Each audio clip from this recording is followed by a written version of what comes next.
and gentlemen, welcome back to Tech Showdown. My name is Kevin, this is my co-host Teddy, and today we're going to be covering another gaming mouse. This time it's the Ventus X by TT eSports. So when I got given this guy, I was just thought it'd be, this will be another standard sort of run-of-the-mill gaming mouse. Although I always go into everything with an unbiased and open mind, as you guys know. But this guy did actually surprise me. But surprise me in a good way or surprise me in a bad way? Well, you'll have to keep watching the video to find out. So let's jump in anyways to the key specs, the key features of this gaming mouse. So sensor-wise, it's featuring a 5700 DPI or CPI Avago laser sensor, so that's pretty good. The main thing everyone always notices straight away is this honeycomb design on where your palm would sit, basically, on the top here. So that's quite good. It's basically to stop sweaty palms. They say it adds extra grip as well, but personally I don't notice anything. So yeah, that is quite an interesting design feature of it. It has 3 removable weights in the bottom. I also like this too. It's a big thing for a lot of people to have adjustable weights, then get it set up just right. Me personally, I left them all in. I like my gaming mice on the heavier side of things. Now this is a right hand only gaming mouse. It is not ambidextrous, so if you're left-handed, sorry, you're not going to be able to use this guy, or if you do, it'll feel horrible. So yeah, just right-handed only, and it is a bit more on the larger side of things, although if you have smaller hands, it still feels fine. But I would say it's much better if you do have larger hands, medium to large hands.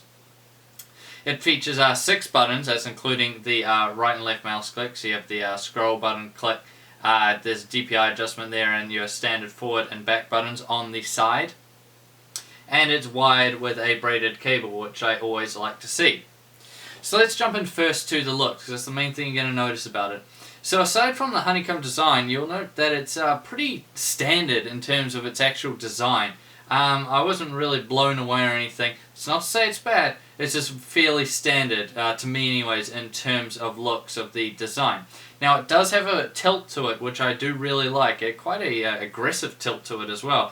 So I do like that. That's always nice to see. It usually gives it a bit better feel in the hand, so I really like that too. And it curves in on the inside where your thumb would go, but it sort of pushes a bit outwards on the other side. I also like that too. So design-wise, I really do like it, although it is a bit more on the standard side.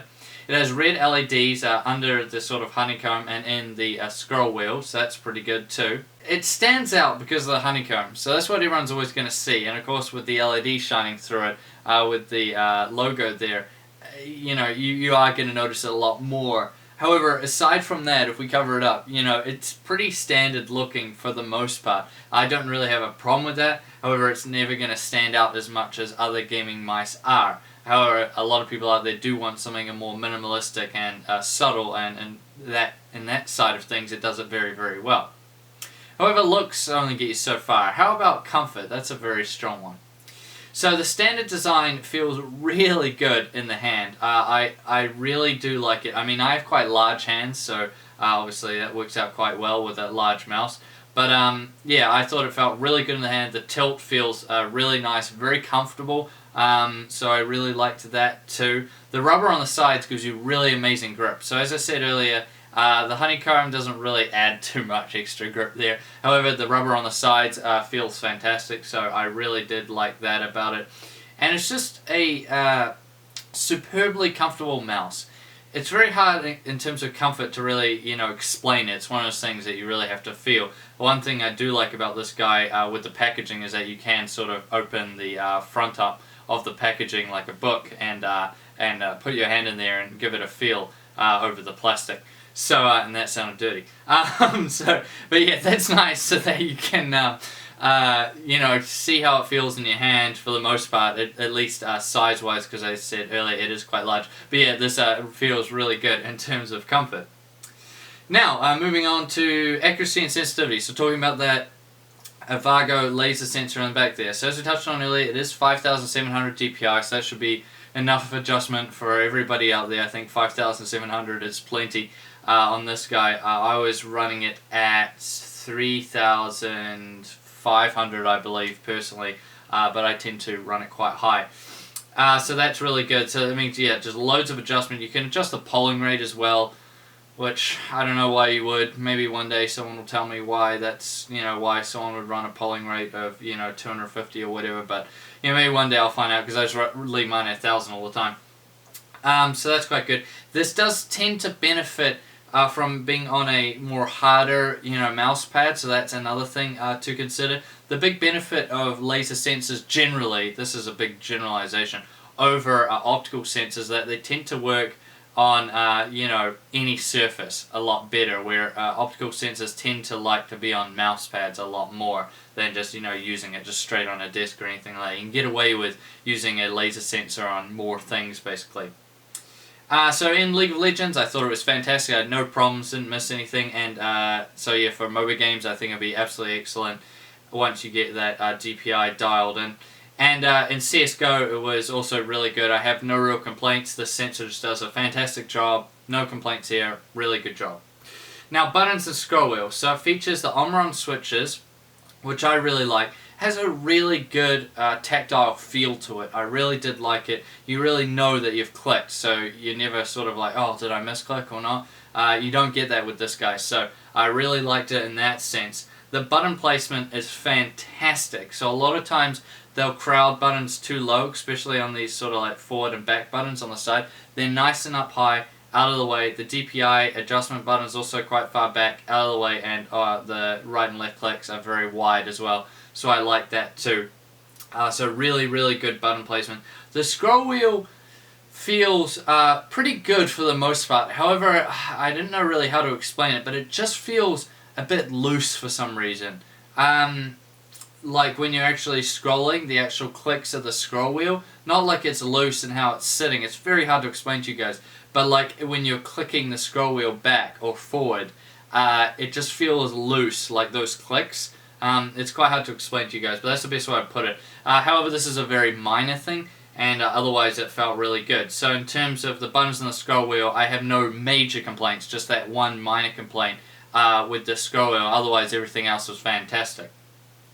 As far as additional features go, it features their software, which is super basic. Like, wow, is it basic. However, it does everything you need it to, so I guess it's good in that sense. It doesn't look fancy, it doesn't do much, but, it does what it needs to do, so that's fine. That's all you really need it for.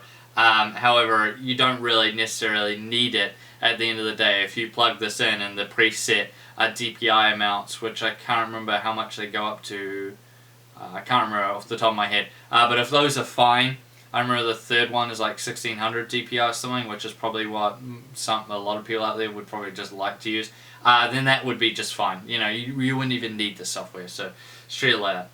Which brings us now to the conclusion about this TT eSports Ventus X. What do I make of it? So honestly, this guy, the best analogy I can make is a car one. So it's kind of like the Toyota Corolla of gaming mice. That's how I'd put it. The Corolla is a great car by every means. It does everything perfect. Been around for ages. If you're interested in cars, you'll know this. But it's nothing fancy about the Corolla. You don't look at a Toyota Corolla and be like, wow, that's like such a cool car or anything like that. It's so awesome. Because it's just not. But you don't look at the Corolla and say, that's a bad car. You just say, it's a Corolla. It does what it needs to do. And that's exactly what this guy is. It's cheap, for the most part. I think it's good value for money for what you're getting. It's really solid. It's pretty standard. But it just doesn't do anything wrong. So, I really would highly recommend the Ventus X. It just doesn't do that much wrong at all. Very, very minor things I had to complain about. But aside from that, I have no major complaints with it. It doesn't stand out too much, aside from the honeycombs. It's pretty standard. I think value for money wise, it's very good, as I just said. And just doesn't do much wrong. So that's what I would have to say about it. And really good job by TT eSports. I really do like this. It's very impressive. And if one day, this is a perfect mouse for someone that doesn't know what gaming mouse to buy, like very indecisive, or if you're buying a gaming mouse for someone and you don't know if they're going to like it or not, especially if you're buying it for a guy, like a friend of yours or your boyfriend or something like that, then, this would be a solid one to go to, because I think it's going to be very good for the vast majority of users out there, and there's just no real complaints when it comes to this gaming mouse. So that's going to round out this video. However, I do have a question for you guys, like I did in the last video. Now this one's more about the kind of channel in general, Tech Showdown. So I want to ask you, how did you find my channel? Was it through a search, you came across one of my videos, or by something else, or how did you actually come across Tech Showdown? And also, what made you stick around? What made you subscribe to Tech Showdown? Leave me comments down below about what actually made you subscribe and how you found the channel, because I'd really like to know. Now, I thank you all for watching this video. Please subscribe to my channel if you haven't already and like the video. And as always, I'll see you guys next time.